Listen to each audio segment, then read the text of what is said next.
Miss হবে না আপনার পছন্দের টিভি শো। দেখুন জি5 অ্যাপে একদম ফ্রি। সোমের মাথাটা তুমি এমন ভাবে খেয়েছো না মানিনি, বিশ্বাস করে আমি কিছু করতে পারছি না। গলার কাঁটার মতো বিঁধে রয়েছ তুমি।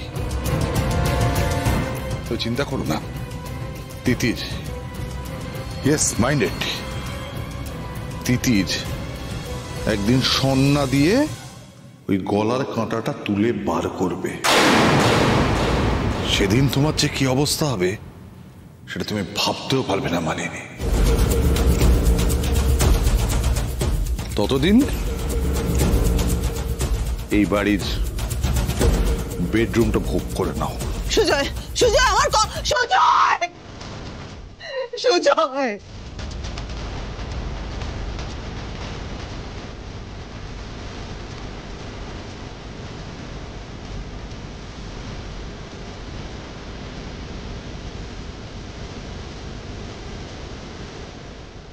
বাবা কি এবার থেকে আপনার সঙ্গে এক ঘরে থাকবেন না, তাই তো?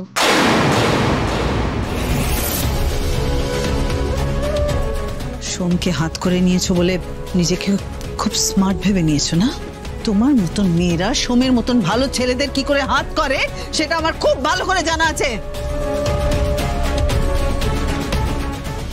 সবাই কি নিজের মতো ভাববেন না শাশুড়ি?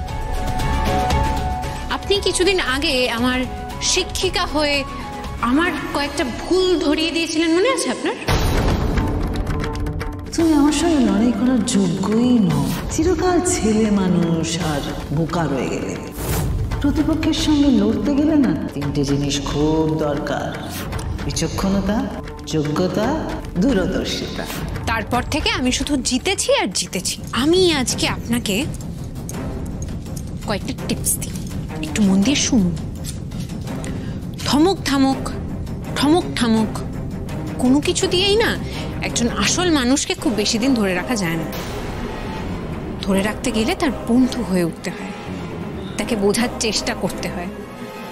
এই যে আজকে সোমরাজবাবু আপনার বিরুদ্ধে গিয়ে আমাকে অফিসে চাকরিটা দিলেন, এতে কিন্তু আমার কোনো হাত যশ নেই। এই সবটাই হয়েছে আমাদের বন্ধুত্বের জন্য, আমাদের মিউচুয়াল ট্রাস্ট, মিউচুয়াল রেসপেক্টের জন্য, আর একে অপরের স্বপ্নকে বুঝতে পারা আর তাকে সফল করার সদিচ্ছের জন্য।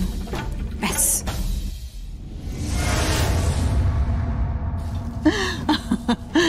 নিজেকে খুব স্মার্ট ভেবে নিয়েছো না? আমার একেবারে মেন্টর হয়ে উঠেছো তুমি। ঘাটালের ভিখিরি একটা। দেখলেন তো, হেরে গিয়ে আপনার আসল চেহারাটা আবার বেরিয়ে এলো। ঘাটাল নিয়ে হাট করছেন আমাকে। আপনি মেনে নিন শাশুমা, আপনার দৌড় এই অবধিই ছিল।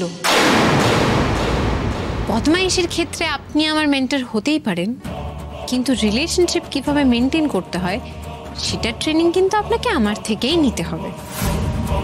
আপনার তো যা যা হাতছাড়া হওয়ার সব হয়েই গেছে, আর কিছু তো হারাবার নেই শাশুমা। অন্য মানুষকে একা করতে গিয়ে আপনি তো নিজেই একা হয়ে গেছেন।